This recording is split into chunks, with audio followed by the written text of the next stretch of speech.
You was gonna give me some feisty red lipstick. Oh, you know it. It's a signature. You hear? Okay. I had to come through with that. I love a feisty red lip. Hello, everyone. Thank you for joining EWEW Women in Business. I am Tanesha Keita. I am a licensed therapist by training, entrepreneur, consultant, all those labels. Listen, the only one that I care about, my business, which is so important to me, is purpose. And so I am the creator and founder of Access Your Crown, which is a 6-week online course, implementation program, and a curated community for women. The goal in this course is for you to learn how to align with the highest version of you, to embrace your limitless potential, and to ultimately create, inspire, and influence in your life and as a brand. So that's kind of like, that's my business. That's my baby. That is my point of focus right now. It is Access Your Crown, this 6-week online course and implementation program for the amazing queens out there ready to get their life snatched. Look, that was my first question, but you took it literally out of my mouth. Name, business, and social media handles. What's your social media? I wanted an introduction. I gave it to you. My IG handle, for those of you who don't know, my IG handle is @TGrantKeita. So if you're trying to reach me, the best way is via IG. That's where I live. But if you're on Facebook, I think it's just my name. Tanesha Grant Keita is my handle for Facebook. Now, how long have you been in this field? Your Access Your Crown field? Well, so the Access Your Crown is a culmination of my expertise, my knowledge base, right? And so I have been in the mental health and wellness space, helping women discover, whether that was professionally, personally, just discover self and catapult to the next level. I've been doing that. I've been in the industry for about 13 years.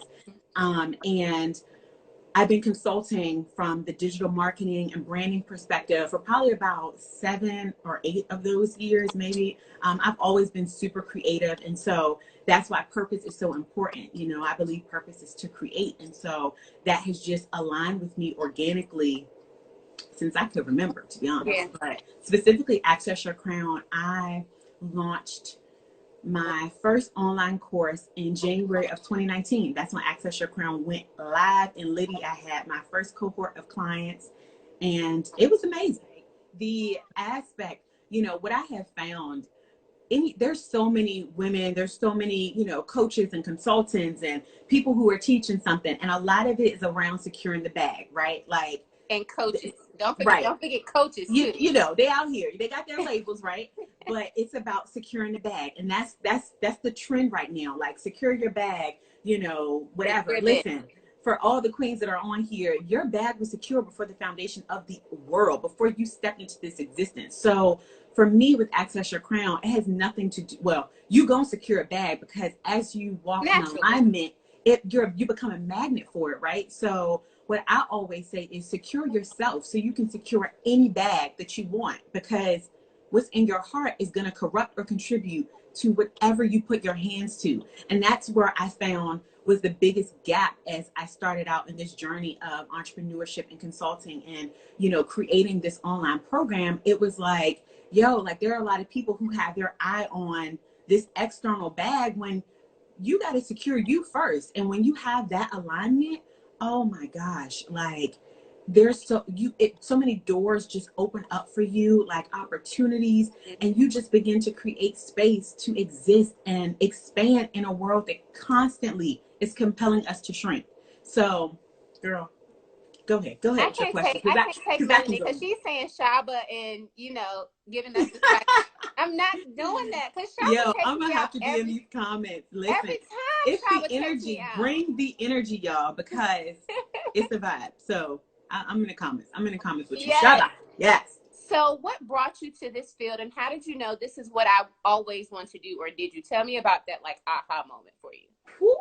So growing up the way that I did, I was exposed to a lot of things that at a very early age, just a history of, in my family, generational trauma, drug addiction, abuse, mental health issues. And, a lot of people in my field, in the mental health field, in the wellness field, they always start off like, I knew I wanted to help people. Well, it wasn't like that for me, right? Like, that wasn't the catalyst for me that sent me in this direction of helping and service. What really did it for me was I just wanted to understand mofos around me. Like, straight up, like, it was so much, right? Like, and I was so intrigued with the mind and the brain and just how people could do some of the things that they did that I was observing, right? Like how, you know, mothers could abandon their children or fathers could be absent. And so for me, it wasn't, I didn't start out at a very young age, like knowing, oh, I wanted to help people. For me, it was more about really understanding the complexity of behavior, understanding why people did the things that they did and how it impacted me, then birthed this desire, you know, to help and connect. And, you know, then it became all of the fluff and stuff. But like, you know, when it first started, I was like, yo, what's happening here? Like, I need to understand these peeps. And then as I understand them, like, I'm gonna help y'all because y'all ain't got it together. I've come into this knowing and understanding of how important it is for us to walk out our individual journey, right? Like, this is our walk your own journey, and so you gotta live that out. But I mean, and that happens like with kids. And imagine how we had to be tough when we grew up, like straight up. And where we grew up, it was no it's no question about it. We didn't have any other option. You're gonna have tough skin, or you're gonna be crying every day. And absolutely. And so I had to choose one. And for me, I'm a crybaby. Well, we'll talk about that later. But like, the thing about it is, I'm a boss up, okay? Like, I'm gonna do both, but at first I'm gonna boss up on you, all right? And then I'm gonna go home and I'm gonna cry. But before, I'm gonna boss up.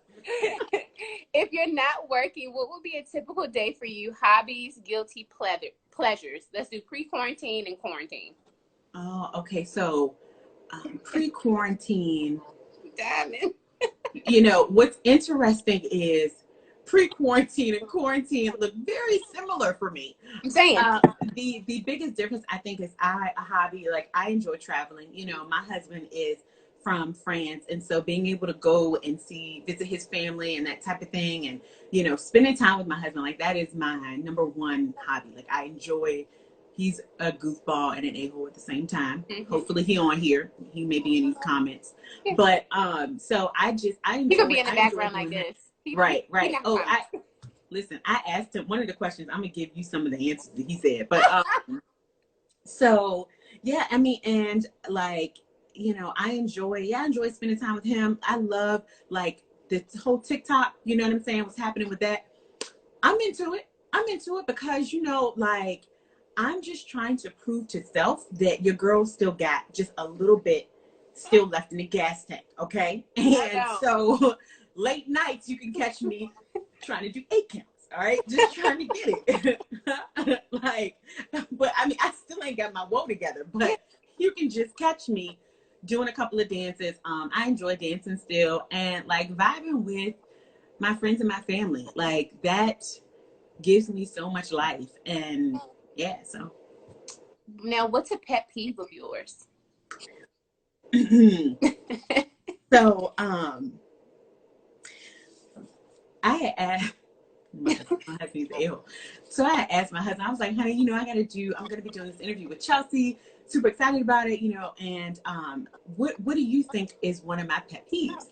This dude talking about your name being called. Now, let me just reiterate this preface, okay? Growing up, I was raised by my grandmother, okay? And when my grandmother has a distinct voice when she needs something, or like when we're in trouble, she has this very sharp way of calling my name. And it's like every syllable is heard. It's traumatizing. And so when most people don't even call my full name. Like, people call me Niche. You know, my mom, she calls me something specific. I ain't gonna say it because y'all gonna be out here trying to call me that, okay? But when people call my name in that like harsh, like Tanesha, like, and that's how she'd be screaming that, or just even low key, very like, and it hits you right here like a knife straight to the throat. So when people call my name, I mean, something about it makes me want to punch you, you know, like when they call it in that harsh, you know what I'm saying? Like, come here right now and do this. Number one, who you talking to? You know what I mean? So then that comes up, you know? So that's one thing. The other, people not washing their chicken. Now, this actually is a really pet peeve for men, okay? Number one for me, what I would say for real though, is my pet peeve is when people ask me questions and they haven't really explored the answer. So I've been in administration, like my career has been focused on organizational leadership, administration, development, right? Professional and personal development. And so I've had high level roles in throughout my career.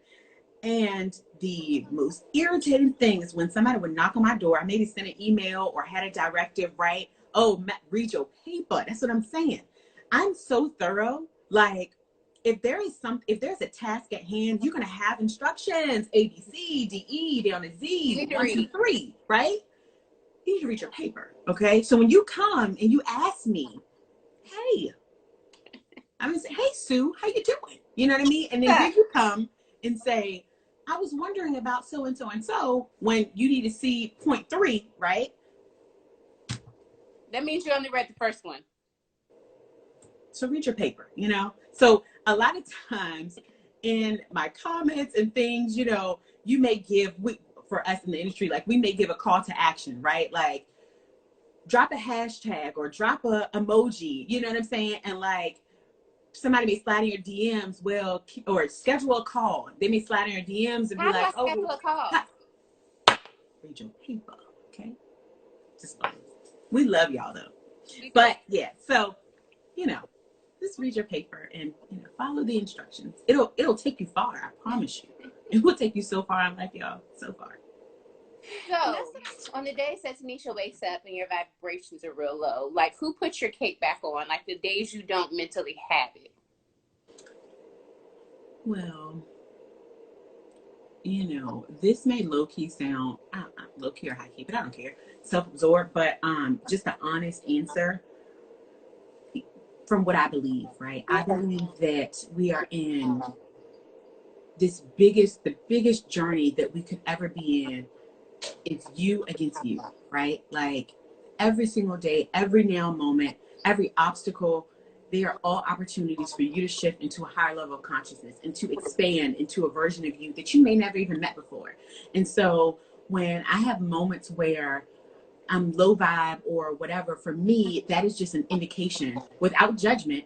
You know, maybe John and I got into a fight or something, or something is just not going how it needs to, and I'm low vibe. I'm responsible for putting my cape back on, right? Like I'm responsible for tuning in, plugging into source, and aligning back with what I know to be true. And sometimes, I mean, that takes all day. Sometimes it's my morning routine, you know, time frame, whatever. But like, I'm responsible for that. And so the more I show up, the more I focus on ensuring that I'm keeping my cape on, you know, I can be there and extend myself more fully and openly to those that I serve. And that's my goal, is to demonstrate unconditional love, and to, like, you know, for us to continue to reflect with one another. And so, yeah, I mean, I would say me, in the process of connecting to what I know to be true, connected to God, connected to source, allowing myself to align and just sit with whatever is happening, you know what I mean? And like, give myself the space to expand, give myself the space to process through, to cry it out, to do whatever that needs to be done in order to shift in that moment. But that responsibility is nobody but my own. My husband is not responsible for making me feel good or experiencing well-being. My family is not responsible for it. I am responsible for that. And as a result, I then create that experience in my life and for those around me. So I definitely agree. Absolutely. Absolutely. And it doesn't mean that, like, you know, my tribe, my friends, my family, my husband, they are resources, right? Like, they add value to the work and the alignment that I have happening within myself. What I have found just in my career and just the work that I do, even with Access Your Crown, is we do a lot of outsourcing, right? Like, outsourcing just means that I'm shifting the power and the responsibility from self to someone else. So whether that be a friend to help uplift you, or, you know, your partner to make you feel better. And there's time for that, right? Like, I mean, you ain't out here just doing it by yourself. That's not the point. The deeper meaning that I'm trying to convey is that when you take that step to, like, face you, you know, there's no better feeling than aligning with your true divine nature, with aligning with source, plugging back in. So like you're fully charged up, right? And then whatever anybody else asks you, it's just like a boost. Now you're on hyper boost, right? Like now you floating on cloud nine. So yeah. Okay, so that kind of brings us into the next question. What inspires you? What inspires me? I was thinking about that. So or that can be who. Yeah, that's what I was going for. So who inspires me? In this space that I'm in my life over the past year, it has been just a transformative mind, body, spirit, emotional, relational, like every facet the transformation can hit. I feel like it hit me. And last year, I had the honor of holding space for Perfection, my daughter. And she made her transition last year. And so in that transitional phase and mourning and recovery and healing, what I had found was it was such a pivotal moment in my life that shifted, that helped me to shift into this higher level of consciousness, this higher level of being and love and seeing the world. And so that experience inspires me in ways that I'm articulating part of it right now, but like the depth of the entire experience, like you can't even, I mean, no, like it's just, I know what it feels like. And, you know, for me, I'm just inspired to give and, you know what I mean? Like just exist in a way that adds value and radiates the love and the light and the perfection that I was so honored to hold space for the time that I did with her. That's who it was. Mm-hmm. Yeah. Yeah. Now, and that kind of, I mean, because, you know, all of these questions are related, but yeah. Who is your biggest influence? Oh, man. My biggest influence, I would have to say, is all of us. Like you, every single person on this live right now, like just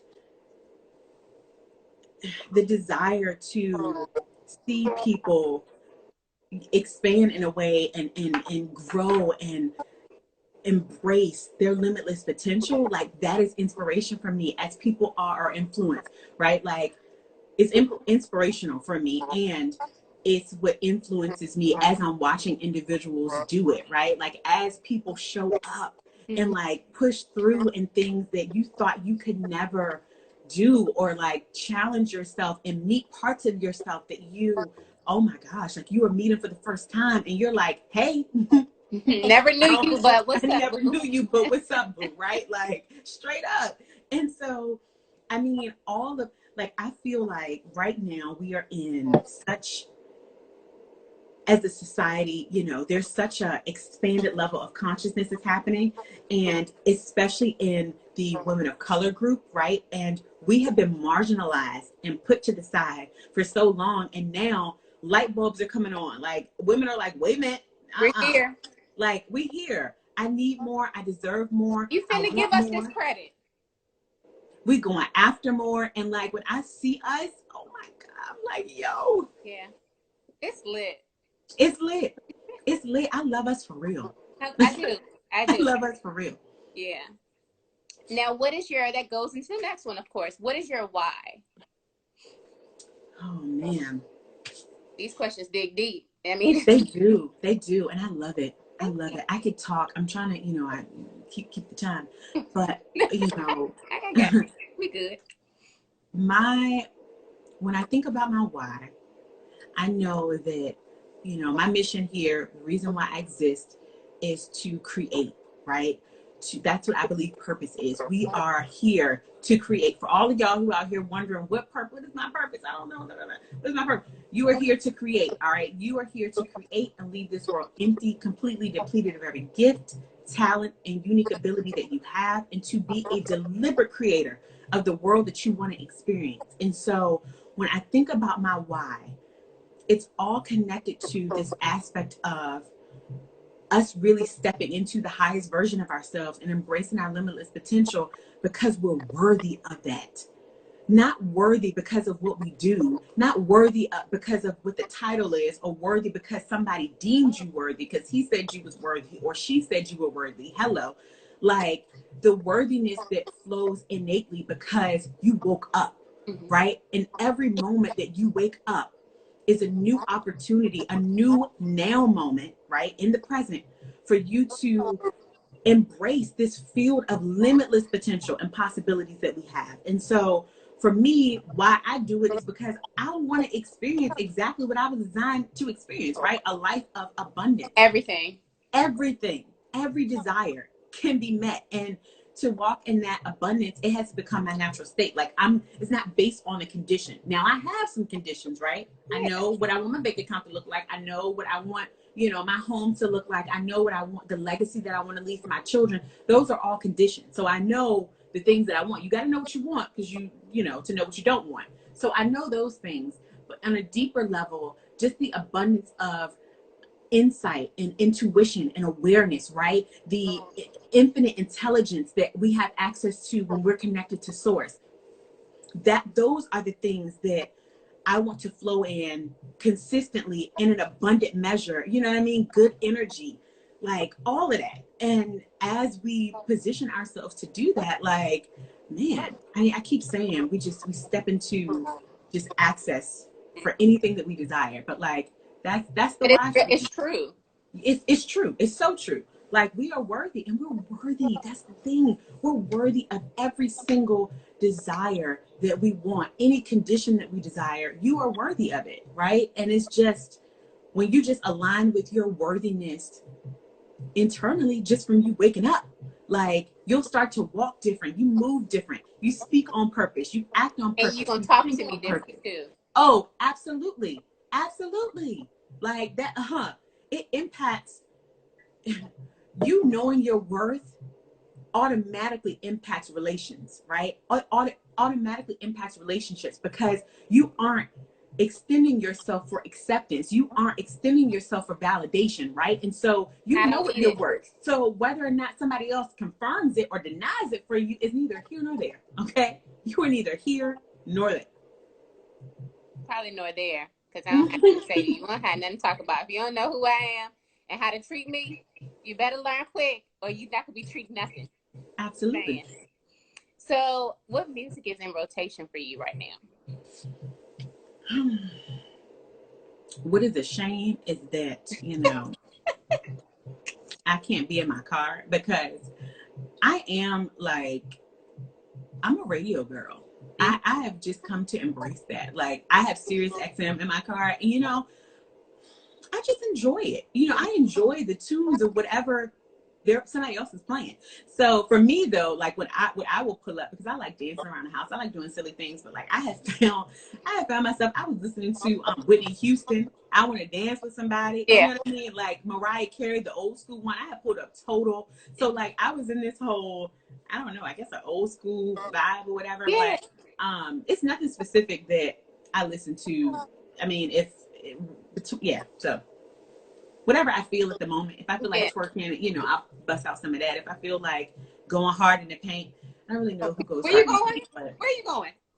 I maybe not hard in the paint. Maybe, maybe I go hard in the sandbox. You know what I'm saying? I may be a little whoa, aka whoa day. That's what I want to say. Whoa day. Woo woo. Hey, whoa hey. What about that? Like I'm talking about. It's not. Now, if you weren't in this field, what field would you be in? Maybe your dreams as a child or just like a job that you just never got around to doing. So, your girl is a CIA agent in my head. Okay? Dun, dun, dun, dun, dun, okay? And I don't know. I knew we was friends because people, when I tell people I wanted to be an assassin, they're like, Chelsea, what? I'm like, Kill Bill. For real, if we weren't, like, if y'all could see me, I would literally get up and do a role. Like, I have a CIA role that I hit, you know what I mean? Like, when I'm coming out of my office and I'm trying to see what's going on out there. All around me. I had a tumble, I had a quick tumble And I'm like, checking for you. Pew, pew, pew. Hold up. Wait a minute. If I see you roll, I swear to God, Tanesha. But you know, it ain't a chopper, it's a 22. That's what they say. But that's hilarious. That's funny. But yeah, I love the CIA things. I want to be, and then I want to be like espionage type of thing. You know what I mean? Like, harness me up on something. I gotta stay out the comments. Melanie know that's straight up ninja. That's what I'm talking about. With that knife, that is my new favorite emoji. Mm-hmm. That's what I'm talking about. And then I want to just disappear. You know what I mean? Like, hit a move and Now, we all have our social media and business handles, but what would your friends say about you that we may not know? You know, let me see something. Y'all can drop in the comments, you know what I mean? But you know, the thing about me is who I am is who I am. And so I believe in vulnerability. Now, I don't owe anybody. I don't want to de-soul my story, right? But I believe that we can be empowered and transformed by the stories of others. And so I share who I am. For the most part, I mean, people get who they get. I'm silly. I am bossy. I am... They don't get your full silly, though. Because, I mean, it's a chuckle. At least now there is a check, but see, okay, now see, I may not make an IG post, okay, yeah, but you may catch it on my stories. But see, you gotta catch it. You gotta catch it. If you don't catch it, then it's quick. Yeah, you know, out like a ninja. I'm trying to tell you, the CIA. You show up in subtle moments. So you know, but one thing that I guess people know I'm a cry because I say these things like. I'm a crybaby, you know. I don't mind letting out a few tears. I'm a boss up and I'm a cry at the same time. Diamond, follow on the floor when you get to chuckling. Oh, now I chuckles way too long. Can't so breathe. If a joke, I mean, this could be a chuckle for like 15 minutes. And straight up, like I'm gonna go beyond the time that the joke has lapsed, and then what'll happen is I'll circle back, okay? And when I circle back, I'm chuckling again, just like I heard it for the first time. I'm trying to tell you, okay? But yeah, I mean, I am who I am. Like, you know what? Now they drop in the comments something. So I guess people don't know that I cough, okay? You know what? Melanie said coughing real bad, like it's my last breath, okay, while laughing, because it is. Things be funny for me. I really enjoy laughter, okay? She still be needing CPR. maybe not. All right. Don't judge me, but yeah, I mean, I'm a goofball. Who I am is who I am. Shoot. So the biggest thing people are saying is like, Missy, chuckling extremely loud until everyone in the restaurant is looking at you. Saying. I mean, but it happens. The transparency is what these interviews are for. That's what I'm saying. We talking business and all. Y'all be all like, your business. That's why you're miserable. Yeah. No, like we got to have some fun. What you see is what you get. Facts. I'm saying. So if you could give advice to your younger self, maybe 10 years ago or so, what would that be? You are enough. Mm-hmm. You are enough. Who you are is enough. What you create is enough. How you exist in the world is enough. Just that goes back to that sense of worthiness, right? Like without needing that external validation, you are enough. I can't say that enough times. Like that sense of worthiness seeds from so many things. For a lot of women that I encounter, they struggle with this need for acceptance, this need to be seen, right? Validated. We all want to be seen, heard, and be understood. It is the fundamentals of our development. And so when you align with your worthiness, right, one of the things that I always tell the queens, and I end with, is you are worthy. You are worthy of being seen, heard, and creating space that reflects your worth and your power. So in every environment, every place that your foot treads upon should reflect your worth and your power. And if it's not, then you don't deserve to be there. They don't deserve you being there, right? Whether that be work, a partnership, a relationship, like if it's not reflecting your worth and your power, deuces. And that's like, we have to line up with our worthiness. And so I'm telling all of my younger self, all of you too, you are worthy. And that's like, you're enough. Yeah. You're enough. Now, if you could give advice to other young women or people that want to be in this field and or entrepreneurs, not necessarily just women, what would that be? Oh man, do the self-work.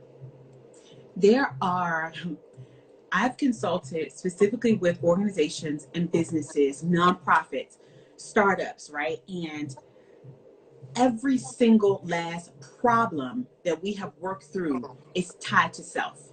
There are no business problems. Write that down.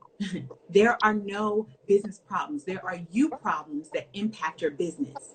When you learn how to manage you, right? Whether that be from a financial standpoint, understanding something, just allowing yourself to expand and grow in the learning of entrepreneurship, whatever. I mean, any problem, y'all can drop any in the chat and I will trace it back to you, because businesses aren't run by anything else but you.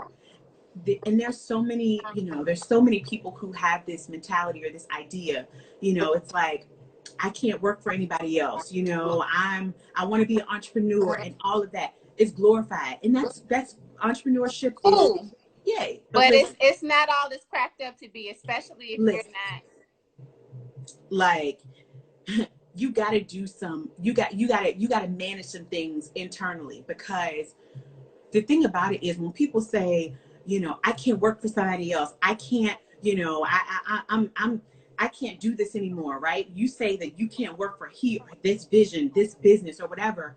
You got to recognize that applies to you too. As an entrepreneur, you are your own boss. So you are your first employee. You are your first salesperson. You are your first marketer. You are your first digital brand. You are your first person as an employee. And so if you have this character trait, or this idea around, I can't work for this person because of XYZ, you're gonna bring those same character flaws, showing up late, half doing things because it's not yours, or you don't feel responsible, right? Not showing up. You're gonna bring those same things into entrepreneurship. Like, you don't just wake up one day and your character just, you know what I mean? Now I'm reliable. We got a full business. No, bro. Because when you get your own, like, you are your first employee. So how you showed up as an employee for Joe Schmo over here, you best believe is going to be how you show up in your own. So I'm telling all of us, right? Like, having this journey of self-discovery and really like aligning with the highest version of you is the best opportunity for you to catapult your business, your brand, your product, or whatever. When you take that moment to, like, or not even moment, because it's a lifetime journey, but it's when daily, you start every second, moment by moment, you know what I mean? Like, but you got to start though. Like, you got to start and leave all of these labels and judgments out of the equation, right? Like, I can't work for somebody else. I'm not, You're going to be your own employee. So you might as well get used to what it means to show up in a way that represents your highest self. Because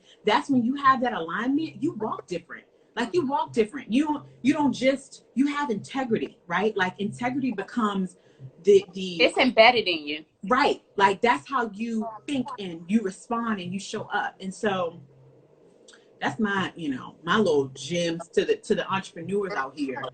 Start your journey. Like, for real, start doing that work, connecting with people that are like-minded, you know what I mean? Like, that are really going after a higher level in themselves as well. Because if you gotta have, like, you gotta be able to see it. And sometimes, we want to stay complacent and comfortable with people that are in the same, walking the same path as you, but like, nah, you gotta get yourself with a tribe that is expanding so that you can expand. Okay. Oh, thank you. Absolutely. Well, TGK, that's pretty much all the questions I got for the EW Women in Business series. I've thoroughly enjoyed you, as I do when I talk to you almost every single day anyway. Well, I just want to say I I'm so grateful, number one, to be able to occupy and share this space with you. But just these virtual interviews, for you creating this space and this opportunity to recognize the women that are showing up. Like, I want you to know that I see you, I honor you. Like, this is not an easy feat. You got, I don't even know how many interviews now, and you're consistently having to show up, and you're allowing people to just exist and share their story, and like, people are being impacted, and it's powerful. And so I want you to know that I love you, and I'm so grateful to be here and share this space with you. And you're doing an amazing job. Like, you killing it. Chelsea is amazing. That's all I have to say. Thank you. Maybe vote for me for president when I run. Yeah. Because anybody can be president these days. All right, I'm done. I'm out. I'm not saying that now. This is true. All right, honey. All Have an right, amazing rest of Tanesha, your day. thank you, and You're so enjoy your welcome. day. And like I said, we'll be here every Mondays at 4, Wednesdays and Fridays at 6. These interviews will play in my live for 24 hours, and it'll be on YouTube within the next, like, 48 hours or so. Tube. Check it out on the tube. No, don't start it. Don't start it. Gang, gang. What's happening? What? I'm You not know. doing that. Oh, this is Houston. I was trying to do gang, gang, but this not. I'm not from there. Okay. All right. Bye.